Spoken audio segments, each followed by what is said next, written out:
আসসালামু আলাইকুম। সুমিতা কিচেনে আপনাদের সকলকে স্বাগত জানাই। আশা করি ভালো আছেন আপনারা। আমিও খুব ভালো আছি। এখন তো রোজার মাস চলছে, প্রচণ্ড খরানি চলছে, রৌদ্র প্রচণ্ড, রোদের তাপও আছে, গরমও করছে। তো রোজা করে নাজেহাল অবস্থা হয়ে যাচ্ছে।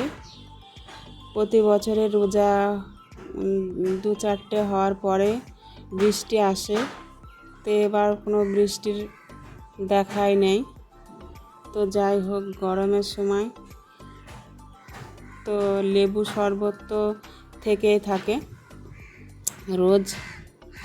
তো আজকে ভাবলাম তেঁতুলের শরবত বানাবো, তার জন্য সকালে তেঁতুল ভিজিয়ে রেখেছিলাম। তো তেঁতুলগুলো ভালো করে চামচ দিয়ে একটু ঘেঁটে নেওয়ার পরে এখানে চিনি, লবণ আর বিট লবণ দেওয়া হয়েছে, দিয়ে ভালো করে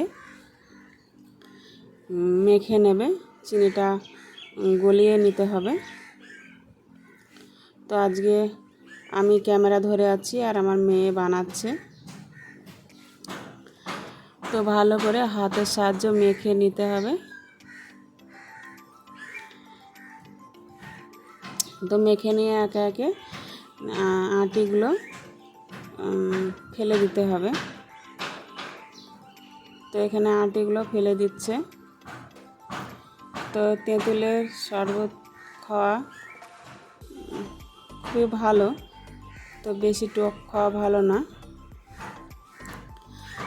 তবে রোজার মাসে হয়তো অনেকজনের অনেক সমস্যা থাকে, এই জন্য তেঁতুলের শরবত খেলে কিন্তু সেই সমস্যাগুলো মিটে যায়।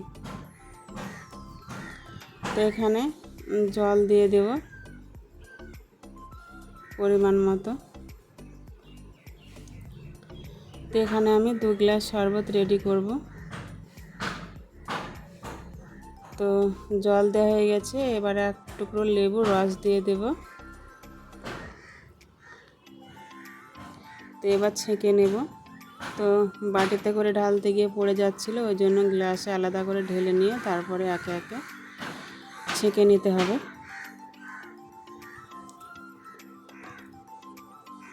তো এইভাবে 2 গ্লাস ভরে নিয়েছি। এবার সাথে বরফ দিয়ে দেব।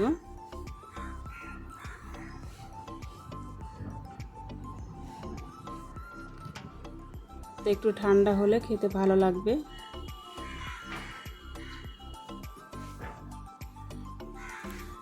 তো এবার আমার মেয়ে ডেকোরেশন করছে, লেবু আর পুদিনা পাতা দিয়ে দিয়েছে।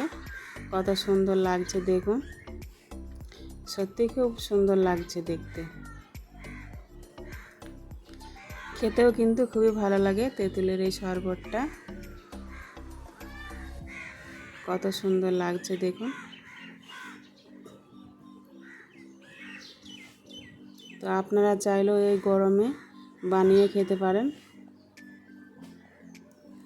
তো কালকে আর এক রকমের শরবত বানিয়ে দেখাবো। তো আপনারা যারা আমার চ্যানেলে নতুন তারা অবশ্যই আমার চ্যানেলটি সাবস্ক্রাইব করুন। তো এখানে সব ফল নিয়ে নিয়েছি। তো তেঁতুল জল আর এখানে লেবু জল নিয়ে নিয়েছি। ইফতার করতে বলে দিয়েছে আমাদের মসজিদে, তো ইফতার সামনে করে নিয়ে দোয়া করতে হয়। তো দোয়া করলে দোয়া কবুল হয় ইফতার সামনে করে নিয়ে। তো যাই হোক, একে একে আমরা ইফতার সেরে নেব।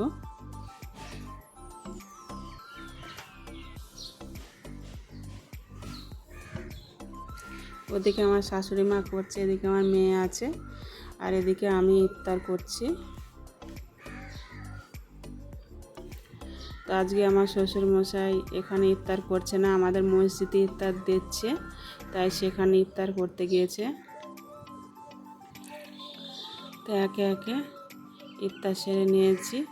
তো লুচি আর এখানে ছোলার তরকারি আছে, আমি একটা লুচি আর একটা ছোলার তরকারি খেয়ে নেব।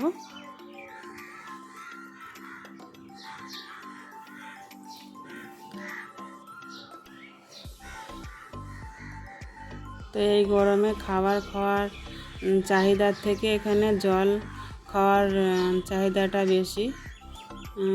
জল খেয়ে তো পেট ভর্তি হয়ে যায়। প্রচণ্ড গরম। তো ভিডিওটা ভালো লাগলে লাইক, কমেন্ট, শেয়ার, সাবস্ক্রাইব করবেন। কালকে আবারও দেখা হবে। ততক্ষণ সুস্থ থাকুন, ভালো থাকুন। আল্লাহ হাফেজ।